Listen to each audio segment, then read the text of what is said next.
Okay, on this video, we're going to talk about how to factor a basic trinomial, ax squared plus bx plus c. This is meant to be a review, so assuming most of you watching have learned how to factor something like this, but perhaps it's been a long time or you've forgotten, or maybe you just want to relearn a new way to think about how to factor a trinomial. Let's first start by taking two binomials and multiplying them together. In other words, the opposite of factoring. So we want to multiply x plus 3 times x plus 7. The common way you can do it, referred to as FOIL, where you multiply the first terms, that's where the f comes in. So you end up getting x squared. The outside terms, the x and the 7 gives you 7x, that's O. The inside terms, 3x. And then the last two terms, which are the 3 and the 7, gives you the 21. That's where the L comes in, so that acronym FOIL works. And this can be combined to x squared, the two middle terms combined to 10x plus 21.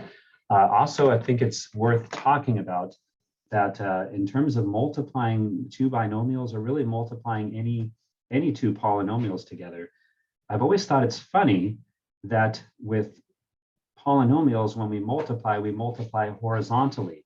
I'm sure many of you, if you want to multiply 21 times 34, you don't multiply that horizontally. What do? You do 34 and 21, you do this vertically, right? 1 times 4 is 4, 1 times 3 is 3, 2 times 4 is 8. Remember, we're moving the 8 over because in fact, what we're really multiplying is 20 times 34. So we move it over one place, and then 2 times 3 is 6. We add these together, we get 4, 11, carry the 1, 714. You actually, when you put a number in for x, this actually represents the multiplication of two numbers. So in some ways, it makes more sense to multiply something like x plus 7 times x plus 3 the same way you do it with numbers. Works out the same. The 3 gets multiplied by both numbers. 3 times 7 is 21. 3 times x is 3x. X times 7 is 7x, which we'll put underneath the 3x, and x times x is x squared. Add those together, we have 21, 10x, and x squared. So if it helps, you can think of multiplying two polynomial expressions vertically if you want to. I think it makes more sense. Anyhow, back to our discussion.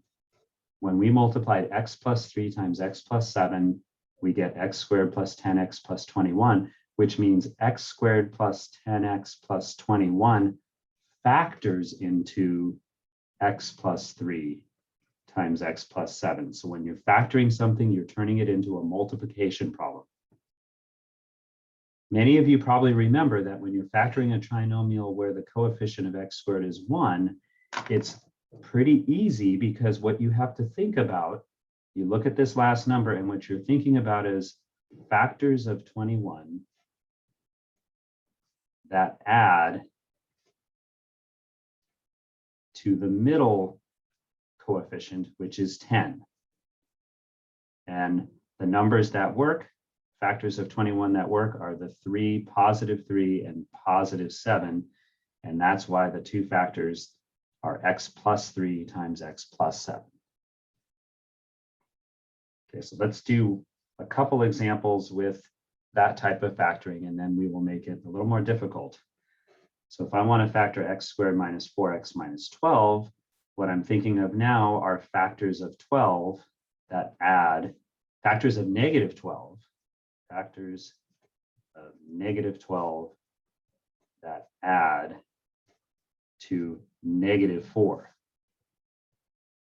So what numbers multiply to negative 12 but add to negative 4? The first numbers I'm thinking of are negative 6 and positive 2. Those two numbers multiply to negative 12, add to negative 4. So the factorization for x squared minus 4x minus 12 is x minus 6 times x plus 2.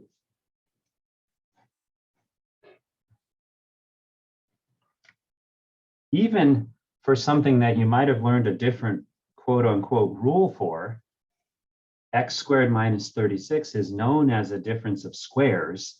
And a lot of teachers and books like to think of it as something different than what we were doing, but it really is the same as what we're doing. If you think of x squared minus 36 as x squared plus 0x minus 36, then what are we doing? We're thinking of factors of negative 36 that add to 0. And the two numbers that work would be 6 and negative 6. Multiply to negative 36 and add to 0. So the factorization would be x plus 6 times x minus 6. Similarly, of course, if you remember it if you see it as a difference of squares, that's fine too.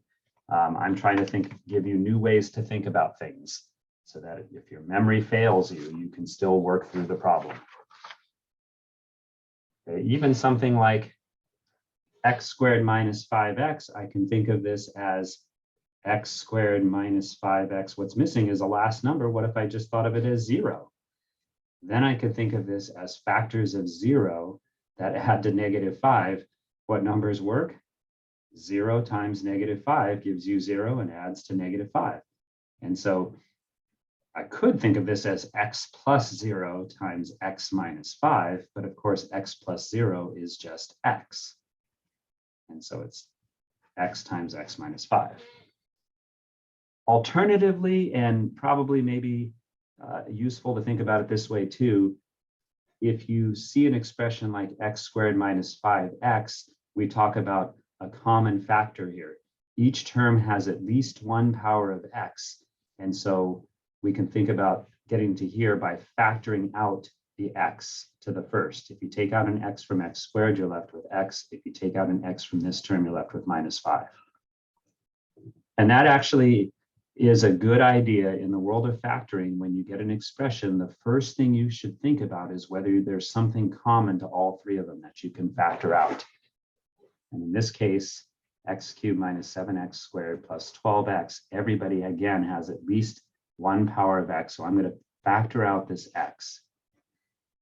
What does that leave me with here? X squared minus 7x plus 12. And now in this trinomial here, factors of positive 12 that add to negative 7 would be minus 3 and minus 4.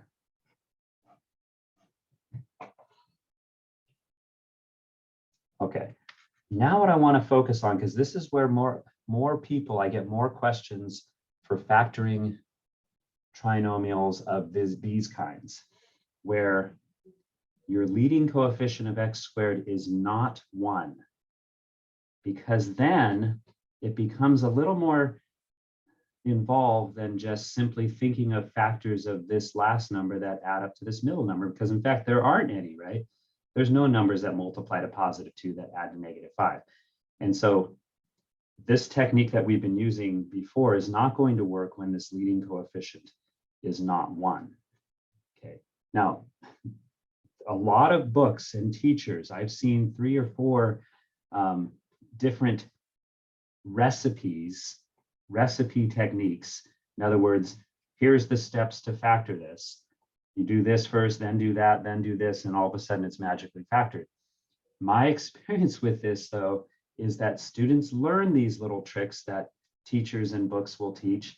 And then if you don't do it for a while, it comes up again, and a lot of students I see, I don't remember the trick. I don't remember the recipe that my teacher taught me. So my goal is to try to help you figure this out so that you don't have to rely on a formula or a trick that somebody taught you.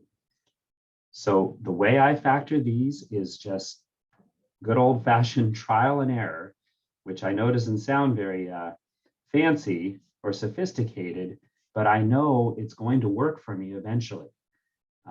So what I mean by that, if I assume this is going to factor into 2 binomials, I know that the first 2 terms have to multiply to give me 3x squared.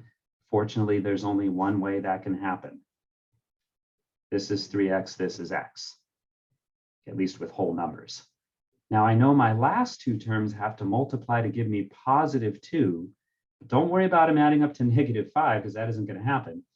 But I do know that the middle term is minus. So the only way I'm going to get a -5x, of course, is if I put a minus and still multiply to give me +2. And then the only numbers that multiply to +2 are 1 and 2. So I can just try one. Like, let's say I tried the 2 there and the 1 there. That multiplies to +2. Then what I need to check is to see if my middle terms give me -5x. And if I check that out, there's -3x, there's -2x. That gives me the -5x that I need in the middle. So therefore, that is the correct way to factor that. Notice I could have tried the other way. I could have did 3x minus 1 times 3x minus 2. I'm sorry, x minus 2. But then when I check the middle terms, that gives me -6x minus 1x is -7x. So I would know that that's not the correct way to factor that. Okay, so just thinking about it logically, not relying on any formula or trick. Now that worked out kind of nice on this last one, on this first one. Sometimes things get a little more difficult. I have 2x squared plus 3x minus 2. Actually, this isn't that much more difficult either. I know my first two terms have to multiply to give me 2x squared, so I know it's got to be 2x and x.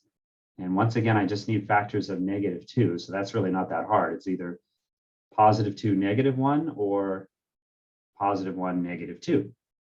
Okay, so there are some possibilities here in terms of the signs. Now, you can just randomly, so I'm just going to write this down. I could have +or-1, +or-2 are my factors of -2. I could just randomly decide to put, let's say, the 2 there and the 1 there. And I could still fiddle around with the signs, like one of them has to be positive, one of them has to be negative. And of course, I could check to see if my middle terms give me +3x, which they don't. But here's the thing. This is why I just teach trial and error, because even though I have technically 4 possibilities, right? I could put +2 minus 1, I could make -2 plus 1, or I could switch the 1 and 2 around and then play with the signs. I already know that this doesn't work without even testing the middle terms. And the reason why I know it doesn't work, in the very beginning of the problem, there's nothing that could be factored out from all 3 of those terms. But if this was the way it factored, what could I take out from 2x plus 2? I could take out a 2. And that would leave me with x plus 1 times x minus 1. Now, I ask you, does it make sense that you could take out a 2 here, but not at the very beginning? That doesn't make any sense, right? That you could pull out a 2 from its factored form. So that's how I know 2x plus 2 is not going to work, because there's a common factor. Common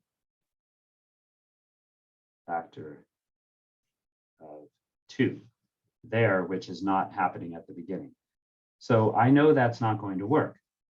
I can also rule out, of course, 2x minus 2 times x plus 1, because I have the same issue. I've got a common factor there. So I know that can't work. So that means, I know it still has to be 2x and x, but I know the 2 needs to go over here, because I'm not going to get a common factor there. And this has to be a 1. And then I can play around with the signs. In order to get a +3x, you can see, maybe a different color here, this is going to give me 4x. This is going to give me x. So in order to get +3x, I want this one to be minus, which means I want this to be a -1 and a +2. So this idea of being able to rule out cases without even checking them, because there's a common factor, is really, really makes my method of just guess and check more appealing to me than trying to learn any kind of a formula. Let's practice this. Now I want to factor 4x squared plus 5x minus 6. And now what I've got to think about is not only the factors of -6, which are 1, let's not worry about the plus or minus, but let's do, I guess I could, plus or minus 1, plus or minus 6. I could have plus or minus 2 or plus or minus 3. But I also have to worry about my first terms multiplying to give me 4x squared, which could be 4 and 1 or 2 and 2, right? 4x and 1x, 2x and 2x. So there's some possibilities here. So let me show you how, even though there's a lot of possibilities, many of them can be ruled out. Let's suppose I started by assuming that this factored into 2x and 2x for my first terms. And now I've got all these possibilities to play around with for my last term. I already know that this can't work. There's no way that this thing could factor into 2x and 2x. And here's why I know. Let's say I try to do the 1 and the 6. So let's go say I go 1 and a 6 here. Again, I could fool around with the plus or minus. It doesn't really matter because what's going to happen on this factor? Once again, there would be a common factor of 2.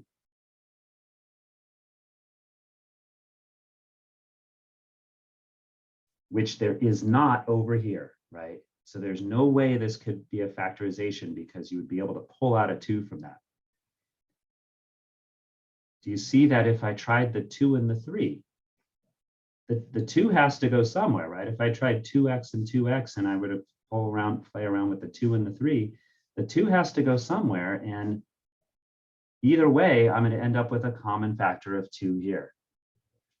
So that's telling me I know that 2x and 2x are not going to be my first terms. If this thing's going to factor, it has to factor into 4x and just x. And now I can play around with these factors here. Kind of things you learn after factoring a lot of times. If this middle number is not very big, you usually would choose the closer together numbers rather than the 1 and the 6, because that would tend to generate bigger numbers in the middle. So let's start with the 2 and the 3. Now, by that same reasoning about the common factor, you should hopefully see that if this is going to factor to 2 and 3, the 2 cannot go here. If I put the 2 there, I'm going to have a common factor of 2 between 4x and 2. So the 2 would have to go here. The 3 is going to go there. My middle terms have to multiply to give me 5x. Right now with 4x and 2, this is 8x. This is 3x. So to get positive 5x, I want this to be positive, this to be negative. So there's going to be a minus there, a plus there.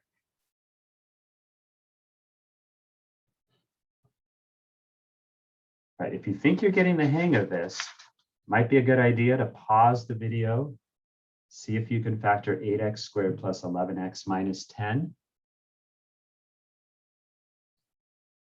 All right, assuming you've given it a try here.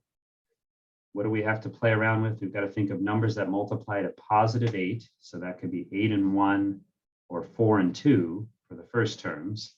And then your factors of negative 10 are either plus or minus 1 plus or minus 10 or plus or minus 2 plus or minus 5. Okay, if you really, really are understanding this, hopefully many of you realized you could rule out 4x and 2x. There's no way that this thing could factor with leading terms 4x and 2x. Why? Because my only possibilities to get 10 as my last number involves putting an even number, right? If I were to use 1 and 10, the 10 has to go somewhere. Either place I put it, I'm going to have a common factor of 2. And likewise with the 2 and the 5, there's no place for the 2 to go because I would have a common factor if I put the 2 there or there. And again, there is no common factor at the beginning. So I know that that's not how it factors. It's got to be 8x and 1x. Again, 1 and 10 is a big spread. If I put the 10 and the 1 there, usually I get kind of bigger numbers. So I usually start with the ones closer together unless this is a big giant number. So if I was going to do the 2 and the 5, the 2 would have to go here so that there's not a common factor with the 8. The 5 would have to go there. Let's check this out. I get 16x, 5x. If I want a positive 11x, the 5 is going to have to be on the negative. The negative is going to have to be on the 5x. This has to be plus. And this is the correct factorization. What really turned my philosophy on how to teach factoring over was a problem like this, maybe even some of the other ones, because one of the methods that usually gets taught involves multiplying the first and the last number. I think they call this the A times C method, because that's usually denoted with A, that's C. Well, many times, if you do 12 times 24, that's a giant number. That's 288. And then you're supposed to somehow work with the 288 and get a negative 41 out of there.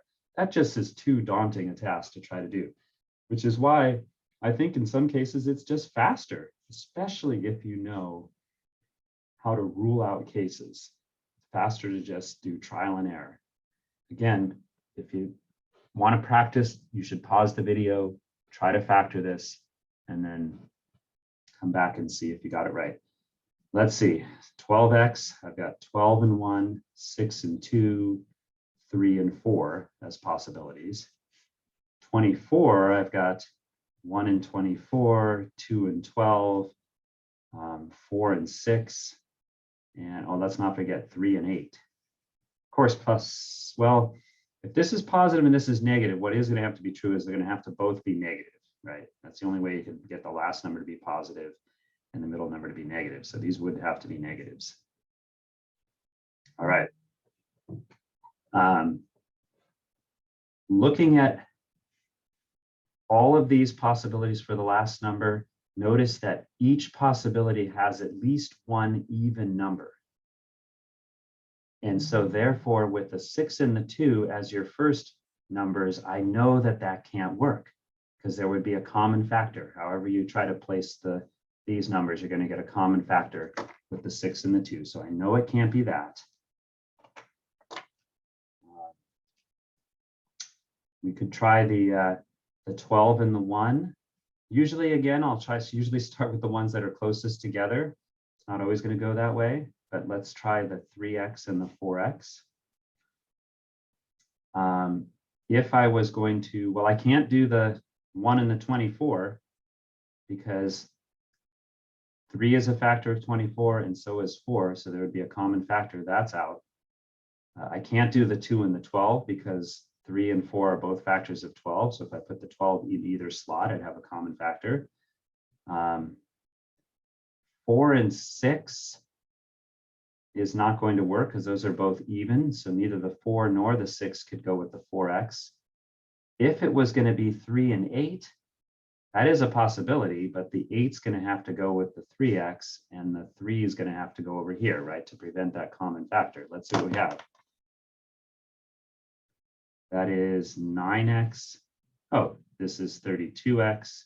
We've decided they both would have to be negative, and negative 9x minus 32x does give me negative 41x. That's how this factors. You know, if you tried the 12 and the 1, you probably would have exhausted your resources here and then gone to the 3 and 4. So it doesn't always happen on the first guess, but again, being able to rule out cases without checking the middle terms is really, really crucial. So if you can get that down, hopefully you'll agree that this is maybe a better way to think about factoring than trying to memorize some formula or technique. All right.